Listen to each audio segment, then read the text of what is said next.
بسم اللہ الرحمن الرحیم نحمده ونصلی علی رسولہ الکریم اما بعد۔ اللہ کا فضل و کرم اور اس کا انعام و احسان ہے کہ اس نے ہمیں ایسے جلیل القدر اور عظیم المرتبت والدین عطا فرمائے جنہوں نے ہماری تربیت و نگرانی زیور علم سے آراستہ کرنے اور اسلامی آداب سے مالا مال کرانے میں کوئی کسر نہیں چھوڑی۔ باری تعالی ہمارے محترم والدین کو اس کی بہترین جزا اور بدلہ مرحمت فرمائے۔ حضرت والد صاحب نور اللہ مرقدہ نظام الہی کے مطابق اس دنیا دنی کو چھوڑ کر ہمیں روتا بلکتا چھوڑ کر اپنے خالق حقیقی سے جا ملے۔ اللہ پاک ان کی قبر کو نور سے منور فرمائے، درجات کو بلند سے بلند تر فرمائے، ہر طرح کی اخروی سعادتوں سے ان کو سرفراز فرمائے۔ لیکن الحمدللہ والدہ محترمہ بقید حیات ہیں، اب وہی ہماری ماں ہیں اور وہی باپ ہیں۔ باری تعالی صحت و سلامتی کے ساتھ ان کے سایہ عاطفت کو ہمارے سروں پر دراز فرمائیں اور ان کی دعاؤں سے دیر تک ہم سب کو مستفید ہونے کی توفیق مرحمت فرمائیں۔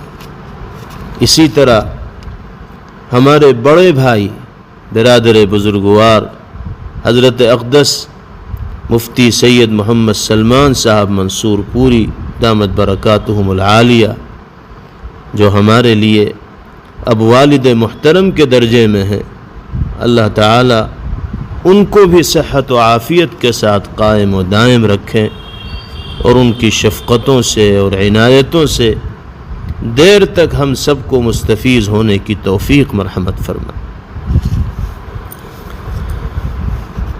حضرت والد صاحب نور اللہ مرقدہ کے سانحہ وفات کو 10 دن گزر چکے ہیں، لیکن آپ کے سایہ شفقت سے محرومی کا تصور دل کو ایسا بے چین اور قلب و دماغ کو ایسا مضطر کیے ہوئے ہے جس کو الفاظ میں بیان نہیں کیا جا سکتا۔ ذہن پر ایسا بوجھ ہے جس کی تعبیر کے لیے الفاظ ساتھ نہیں دیتے۔ سچائی یہ ہے کہ زندگی میں ہم نے حضرت والد ماجد نور اللہ مرقدہ کی وہ قدر اور خدمت نہیں کی جس کے وہ مستحق تھے۔ آج رہ کر ان کی شفقتوں کا، عنایتوں کا، اصلاح کا ایک ایک باب اس طرح یاد آ رہا ہے جو آنکھوں سے بہنے والے اشکوں کو تھمنے نہیں دے رہا۔ قدم قدم پر ان کی یاد ستاتی ہے، ہر وقت ان کا خوبصورت چہرہ، شفقت بھری گفتگو نگاہوں کے سامنے اور ذہن و دماغ کے اندر رہتی ہے۔ اب کون ایسا ہوگا جو ہماری حرکات و سکنات پر اور احوال پر گہری نظر رکھنے والا ہو اور کسی بھی معاملے میں ذرا بھی غلط روش اختیار کرنے پر روک ٹوک اور تنبیہ سے کام لینے والا ہو۔ حقیقت یہ ہے کہ جب تک حضرت والد ماجد نور اللہ مرقدہ کے سایہ شفقت میں زندگی گزر رہی تھی تو ہم بڑے بے فکر تھے۔ کوئی بھی بات پیش آتی حضرت والد صاحب کی جانب اس کو محول کر دیا جاتا اور آپ ہی اس سلسلے میں فیصلہ فرماتے۔ لیکن آپ کے چلے جانے کے بعد اب محسوس ہو رہا ہے کہ والد کا سایہ، والد محترم کی دعائیں اور والد محترم کا وجود انسان کے لیے اللہ پاک کی کتنی بڑی نعمت ہوتی ہے، اللہ کا کتنا بڑا احسان ہوتا ہے۔ بہرحال اللہ کے فیصلے پر ہم راضی ہیں۔ جو وقت مقرر ہے انسان کے دنیا سے جانے کا، اس میں کوئی تقدم و تأخر ممکن ہی نہیں۔ باری تعالی ہم سب کو صبر و سکون عطا فرمائیں، اور حضرت والد صاحب علیہ الرحمہ نے جو روشن نقوش ہمارے لیے چھوڑے ہیں اس پر عمل ہمارے لیے آسان فرمائیں۔ حضرت والد صاحب علیہ الرحمہ ایسی شفقت فرماتے تھے اور ایسی نگرانی فرمایا کرتے تھے کہ آپ ہمارے صرف شفیق والد ہی نہیں بلکہ مخلص ترین استاد و مربی، سرپرست و نگراں بھی تھے۔ ہمیں ہر معاملے میں آج تک ان کے سامنے جواب دہ ہونا پڑتا تھا۔ تدریسی مجبوریوں کی باعث ان سے دور رہنے کے باوجود بھی وہ پورے طور پر احوال سے ایسے باخبر رہتے، ایسی نگرانی فرماتے اور ہر معاملے میں اس طرح معاونت و مساعدت فرماتے تھے کہ ہم ہر لحظہ اپنے کو ان کے سامنے موجود پاتے تھے۔ مزاج ایسا بنا دیا تھا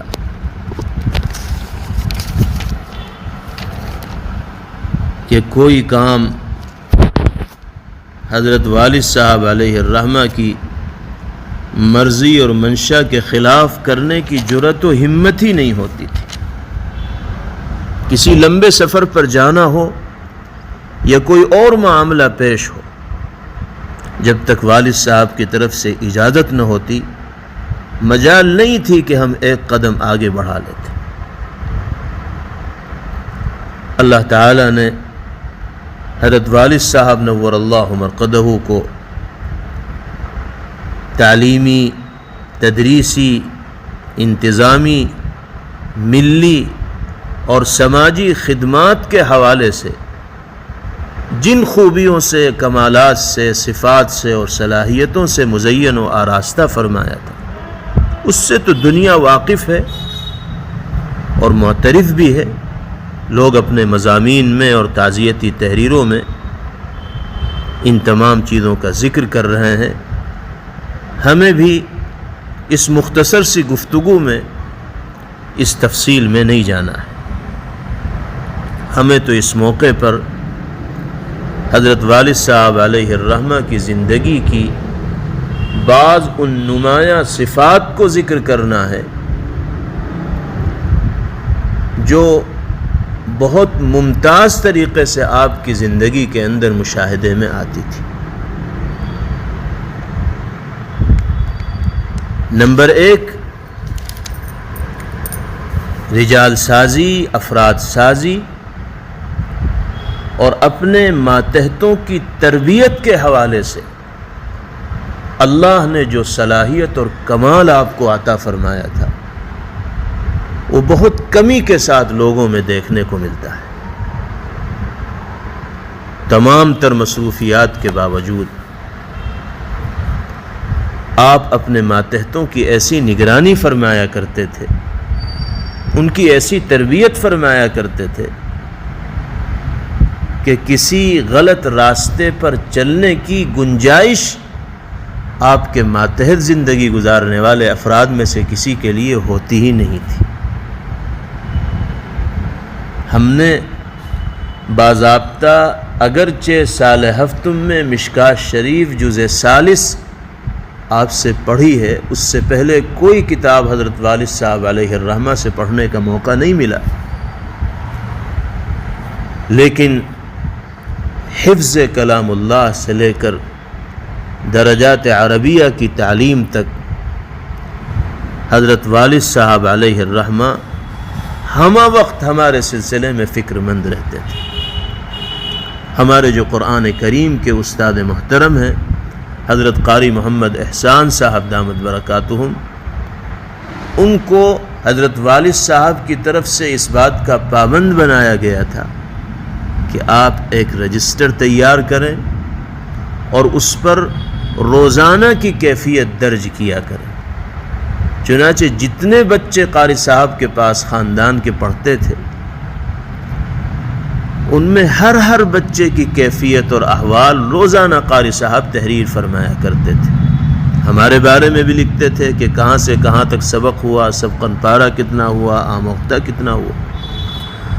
اور پھر حضرت والد صاحب نور اللہ مرقدہ اس رجسٹر کو 2 دن میں 3 دن میں جب موقع ملتا تھا منگایا کرتے تھے، چیک کیا کرتے تھے، اس میں کوئی خامی اور کمی دیکھتے تھے تو تنبیہ فرماتے تھے۔ کام صحیح ہوتا رہتا تھا تو دعائیں دیتے تھے، خوشی کا اظہار فرمایا کرتے تھے۔ اسی طریقے سے جب درجات عربیہ میں تعلیم کا سلسلہ شروع ہوا تو آپ کی طرف سے تاکید تھی کہ وقت پر مدرسے جانا، پابندی سے اسباق میں شریک ہونا اور امتحانات میں اعلیٰ نمبرات سے کامیابی حاصل کرنا وہ چیزیں ہیں جن کو تمہیں اپنی ترجیحات کے اندر شامل کرنا ہے۔ تمہیں کھانے کے لیے اچھی سے اچھی چیزیں میسر ہوں گی، رہنے کے لیے سہولیات دی جائیں گی، اور بھی تمہاری جائز خواہشات کو پورا کیا جائے گا، لیکن ان 3 چیزوں کے اندر کوئی کمی نہ رہنی چاہیے۔ دلچسپی کے ساتھ اسباق میں شرکت کرو، سبق یاد کرو، اور امتحانات میں بہتر سے بہتر نمبر لانے کی کوشش کرو۔ زمانے طالب علمی میں جس بات پر سب سے زیادہ ناگواری حضرت والد صاحب نور اللہ مرقدہ کو ہوا کرتی تھی وہ دوستی گانٹھنا تھا، دوست بنانا تھا۔ آپ اس بات کو برداشت نہیں کرتے تھے کہ طالب علمی کے زمانے میں ہماری کسی کے ساتھ دوستی ہو۔ آپ کی طرف سے یہ ہدایت تھی کہ وقت پر درسگاہ جاؤ اور تعلیمی مصروفیات سے فارغ ہو کر، اسباق سے فارغ ہو کر سیدھے گھر واپس آؤ۔ نہ کسی ساتھی کے کمرے پر جانا ہے، نہ دوستوں کے ساتھ مل جل کر بیٹھنا ہے، نہ کسی سے گپ شپ کرنی ہے، بس پڑھنے پڑھانے کی باتیں ہوں اور خالی وقت گھر کے اندر گزرے۔ تکرار و مراجعہ اسباق کے لیے پھر مخصوص ساتھیوں کے درمیان جانے کی اجازت تھی۔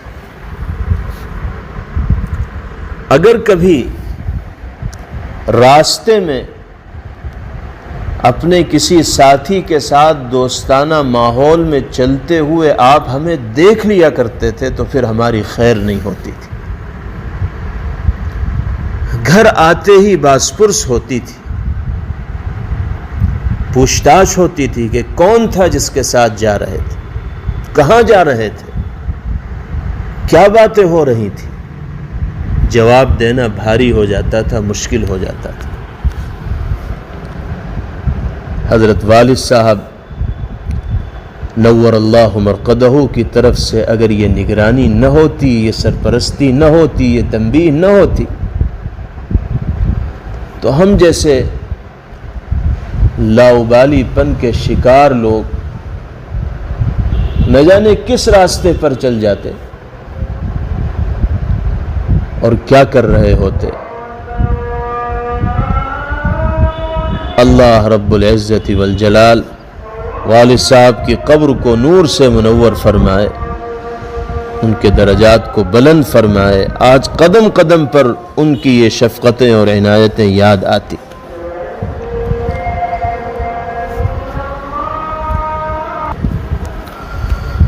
اسی طرح نمازوں میں سستی، غفلت و لاپرواہی اور نماز با جماعت کا اہتمام نہ کرنے پر بھی آپ سخت نالا ہوتے اور ناراضگی کا اظہار فرماتے تھے۔ آپ کی طرف سے یہ تاکید تھی کہ 5 وقتہ نمازیں باجماعت مسجد کے اندر ادا ہونی چاہیے۔ طالب علمی کے ابتدائی زمانے ہی میں آپ نے اس گنہگار عاجز کو مسجد چھتہ میں نماز پڑھانے کا پابند بنا دیا تھا، اور حضرت والدہ ماجدہ مدظ اللہ سے یہ فرماتے تھے کہ میں نے عفان کو نماز پڑھانے کی ذمہ داری اسی لیے دلوائی ہے تاکہ نمازوں کی پابندی کرنے لگے، نمازوں کا اہتمام اس کی زندگی کے اندر آ جائے۔ اللہ پاک حضرت کو اس کی بہترین جزا اور بدلہ مرحمت فرمائے۔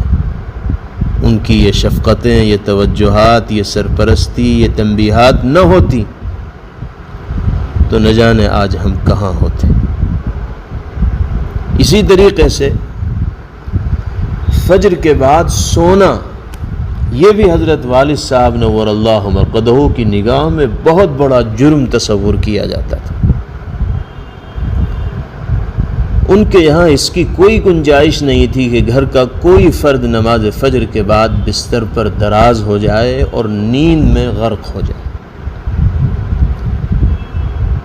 ہر شخص کے لیے، ہر بچے کے لیے یہ لازمی تھا کہ وہ نماز فجر کے بعد قرآن پاک کی تلاوت میں مشغول ہو۔ حضرت والد صاحب نور اللہ مرقدہ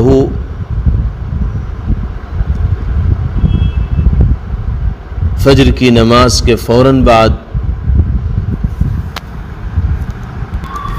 ناشتہ فرماتے تھے اور اس کے بعد مطالعے میں مصروف ہو جاتے تھے اور پھر سبق پڑھانے کے لیے چلے جاتے تھے۔ گھر میں رہنے والوں کے لیے یہ ضروری تھا کہ وہ نماز فجر کے بعد تلاوت کلام اللہ میں مشغول ہو، اور یہ حقیقت ہے کہ آدمی کسی دوسرے کو کسی اچھائی کا پابند اسی وقت بنا سکتا ہے جب خود اس کے اندر وہ صفت، وہ خوبی اور وہ اچھائی پائی جاتی۔ خود حضرت والد صاحب نور اللہ مرقدہ کا بھی یہ مزاج تھا کہ رات میں چاہے دیر سے سونا ہو لیکن نماز فجر کے بعد سونے کی کوئی گنجائش آپ کی زندگی کے اندر نہیں تھی۔ آپ عشاء کی نماز سے فارغ ہو کر کھانا تناول فرماتے اور اس کے فوراً بعد سو جاتے، اور پھر پوری رات مسلسل سونے کا معمول بھی عام طور پر آپ کا نہیں تھا۔ اکثر و بیشتر کمرے کی لائٹ بھی جلی رہتی، 2 گھنٹہ، 2.5 گھنٹہ، 3 گھنٹہ سوئے اور اس کے بعد اٹھ گئے، پھر تلاوت میں، مطالعے میں، ذکر و اذکار میں مشغول ہوئے، اس کے بعد پھر جی چاہا تو آرام فرما لیا، سو گئے۔ پھر رات کے آخری پہر میں اٹھنا تو آپ کی عادت مبارکہ تھی۔ نماز تہجد کی پابندی آپ کی زندگی میں بالکل اسی طرح پائی جاتی تھی جس طرح 5 وقتہ فرائض کی پابندی کا آپ اہتمام فرماتے تھے، اسی طرح تہجد کی پابندی کا بھی اہتمام۔ ہم نے جب سے شعور کی آنکھیں کھولی اپنے محترم والدین کو نماز تہجد کی پابندی کرتا ہوا پایا۔ حضرت والد صاحب علیہ الرحمہ فجر کی نماز سے پہلے معمول کے مطابق خود چائے بناتے تھے اور نوش فرماتے تھے، اور نماز فجر کے بعد مختصر ناشتہ کیا کرتے تھے۔ تو فجر کے بعد کی تلاوت کا معمول حضرت والد صاحب علیہ الرحمہ کی عادت مبارکہ میں شامل تھا، اور اپنے ماتحتوں کو بھی آپ اس کا پابند بنایا کرتے تھے۔ اس کا فائدہ یہ ہوتا تھا کہ قرآن کریم کا دور ہو جاتا تھا، قرآن پاک یاد رہتا تھا، اسباق کو یاد کرنا آسان ہوتا تھا۔ اللہ تعالیٰ اس معمول کو برقرار رکھنے کی اور اس پر عمل کرنے کی مرتے دم تک ہم سب کو توفیق نصیب فرمائے۔ اسی طریقے سے آپ کی زندگی کا ایک نمایاں وصف صلہ رحمی، اعزاء اور اقرباء اور رشتہ داروں کے ساتھ حسن سلوک اور بہترین برتاؤ۔ ہمارا ددیالی خاندان جو منصور پور، خان جہاں پور، حسین آباد، رتھیڑی اور دیگر جگہوں میں آباد ہے، وہاں کوئی بھی تقریب حضرت والد صاحب نور اللہ مرقدہ کی شرکت کے بغیر ادھوری رہا کرتی تھی۔ کوئی بیمار ہوتا تو مزاج پرسی کے لیے تشریف لے جاتے، کوئی دنیا سے رخصت ہوتا تو نماز جنازہ کے لیے آپ تشریف لے جاتے، تعزیت کے لیے تشریف لے جاتے، شادی ہوتی تو نکاح کے لیے آپ تشریف لے جاتے۔ آپ کی اس صلہ رحمی کی وجہ سے خاندان کے چھوٹے بڑے افراد کے دل کی گہرائیوں میں آپ نے جو مقام پایا تھا، آسانی کے ساتھ وہ کسی دوسرے کو میسر نہیں ہو سکتا۔ آپ اپنی مصروفیات میں سے وقت فارغ فرماتے اور اعزہ اور اقربا اور رشتہ داروں کے لیے وقت نکالا کرتے۔ ہر طرح کے معاملات میں آپ کو فیصل بنایا جاتا اور آپ کی بات کو اوپر رکھا جاتا، آپ کے مشوروں کو قبول کیا جاتا اور آپ کی رہنمائی کے مطابق لوگ اپنی زندگی کا لائحہ عمل متعین کرتے۔ اسی طریقے سے دلداری، وزاداری اور کسی دوسرے کو تکلیف نہ پہنچانے کا جذبہ، یہ وہ صفت ہے جو کوٹ کوٹ کر حضرت والد صاحب نور اللہ مرقدہ کے اندر بھری ہوئی دکھائی دیتی۔ ایک مرتبہ کسی سفر سے واپسی پر منصور پور تشریف لے گئے، رات کافی گزر چکی تھی، 2:30-3 بج رہے تھے۔ آپ گاڑی ہی میں تشریف فرما رہے، وہ گھر جہاں آپ کے بھتیجے اور دیگر اہل خانہ موجود تھے، اندر تشریف نہیں لے گئے۔ ڈرائیور صاحب نے کہا بھی کہ حضرت میں فون کر دیتا ہوں، ابھی کافی وقت ہے، آپ گھر تشریف لے جائیے، آرام فرما لیجیے۔ فرمایا کہ نہیں، یہ بے وقت ہے، اس وقت اٹھائیں گے تو نیند میں خلل پیدا ہوگا، اس لیے ابھی گاڑی ہی میں بیٹھتے ہیں۔ چنانچہ گاڑی میں بیٹھے رہے، کتابوں کا مطالعہ کرتے رہے۔ جب فجر کا وقت ہوا اور یہ محسوس ہوا کہ اب لوگ اٹھ گئے ہوں گے، تب حضرت والا گھر تشریف لے گئے، ضروریات سے فارغ ہوئے اور پھر مسجد نماز فجر کی ادائیگی کے لیے تشریف لائے۔ ذرا تصور کیجئے، اپنے گھر میں جانے کے لیے آدمی اس طرح کے جذبات کا اظہار کرے اور یہ احساس اس کے دل کے اندر ہو کہ میرے عمل سے کسی کو تکلیف نہ پہنچے، یہ کس درجہ کمال کی چیز ہے۔ وزاداری اور دلداری کا تو یہ عالم تھا کہ معمولی معمولی لوگ بھی محبت کے ساتھ آپ کو مدعو فرمایا کرتے تو ان کے گھر تشریف لے جاتے، وقت دیتے، خوش طبعی اور کشادہ قلبی کے ساتھ ان سے گفتگو فرماتے، حد درجہ اپنائیت کا ان کے ساتھ مظاہرہ فرماتے۔ کسی جگہ کسی پروگرام میں تشریف لے گئے، اصل پروگرام ایک ہے لیکن ضمنی طور پر 10 جگہ آپ تشریف لے جا رہے ہیں، صرف لوگوں کی خاطرداری کے لیے، دل رکھنے کے لیے۔ یہ وہ صفت ہے جو جناب رسول اللہ صلی اللہ تعالی علیہ وسلم کی ذات پاک سے عشق و محبت کے نتیجے میں آپ کی زندگی کے اندر دکھائی دیتی۔ تمام تر لیاقت و صلاحیت، کمالات اور خوبیوں کے باوجود تواضع، انکساری اور سادہ مزاجی اس درجہ آپ کی زندگی کے اندر پائی جاتی تھی جو عام طور پر دیکھنے کو نہیں ملتی۔ دنیا، اس کی زیب و زینت، چمک دمک، یہ وہ چیزیں تھیں جن کی طرف آپ کے قلب کا میلان ہوتا ہی نہیں تھا. بہت سادہ زندگی آپ نے گزاری، بڑی پاکیزگی کے ساتھ، بڑی دیانت و امانت کے ساتھ. آخرت کی فکر ہمہ وقت آپ کو دامنگیر رہا کرتی تھی. نبی کریم علیہ السلام کی سیرت طیبہ کے خاص طور پر فکر آخرت کے پہلو کو آپ اپنی گفتگو میں اور بیانات میں نمایاں فرمایا کرتے تھے.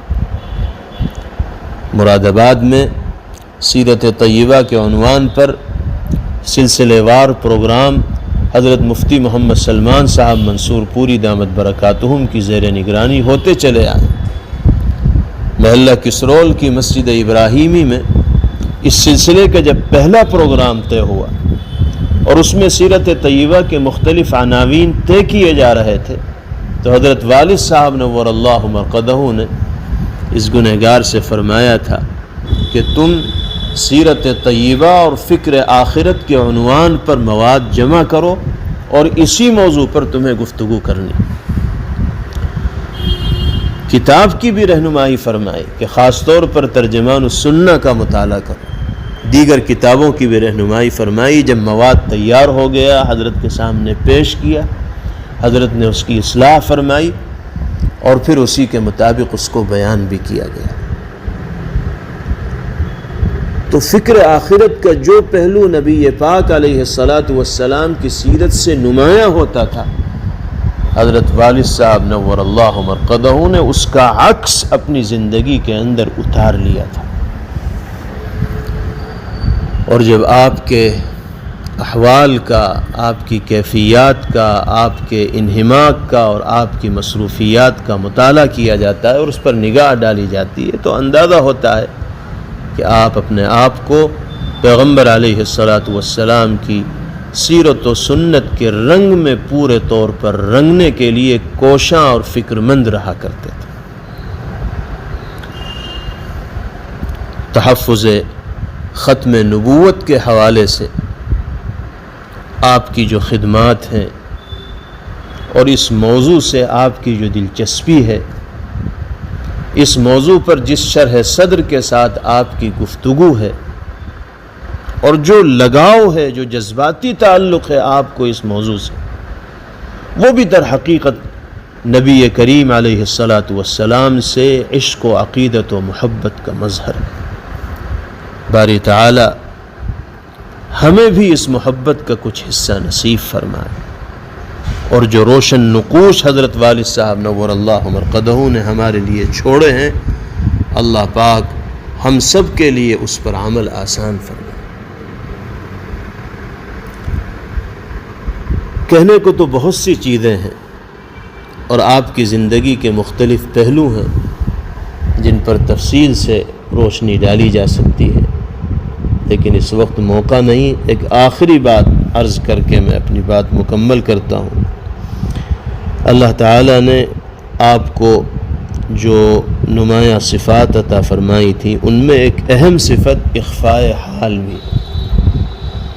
آپ اپنے آپ کو بالکل مخفی اور پوشیدہ رکھنے کے عادی تھے. حضرت والد صاحب نور اللہ مرقدہ اعلیٰ درجے کے متقی، اللہ کے ولی، شب زندہ دار اور صاحب نسبت بزرگ تھے، لیکن اس کے باوجود اپنے آپ کو ہمیشہ آپ نے مخفی اور پوشیدہ رکھنے کی کوشش کی. بار بار کے اصرار کے باوجود جو لوگ آپ سے بیعت کی درخواست کیا کرتے تھے، ان کو بیعت نہیں فرماتے تھے، بلکہ دیگر اکابر و بزرگان دین کی جانب ان کی رہنمائی فرما دیا کرتے تھے. ہاں، دور دراز کے دیہات میں جانا ہوتا اور وہاں لوگ اصرار کرتے تو آپ بیعت بھی فرما لیا کرتے تھے، لیکن عامتاً ایسا ہوتا کہ لوگ بیعت کی درخواست آپ سے کرتے تو آپ دوسروں کی جانب ان کی رہنمائی فرمایا کرتے تھے. یہ بھی ایک ایسی چیز تھی جو عمومی طور پر دیکھنے میں نہیں ملتی ہے۔ اللہ تعالی جس کی دل کی دنیا کو آباد فرماتے ہیں اور جس کو اپنا خاص قرب اور تعلق نصیب فرماتے ہیں، اور جو اپنے آپ کو مٹانے کا جذبہ اللہ کی رضا کے لیے رکھتا ہے، اسی کے اندر اس طرح کی صفات نمایاں طور پر دیکھنے کو ملتی۔ اللہ رب العزت والجلال ہمیں بھی ان صفات کو اپنانے کی اور ان سے سبق لینے کی توفیق نصیب فرمائے، اور حضرت والد صاحب نور اللہ مرقدہ کی باری تعالی مغفرت فرمائیں، ان کی قبر کو نور سے منور فرمائیں، ان کے درجات کو بلند سے بلند تر فرمائیں، اور ہمارے جو اکابر مشائخ بزرگان دین خاندان کے بڑے بقید حیات ہیں، اللہ صحت و عافیت کے ساتھ ان کے سائے کو دراز فرمائیں۔ وآخر دعوانا ان الحمد للہ رب العالمین۔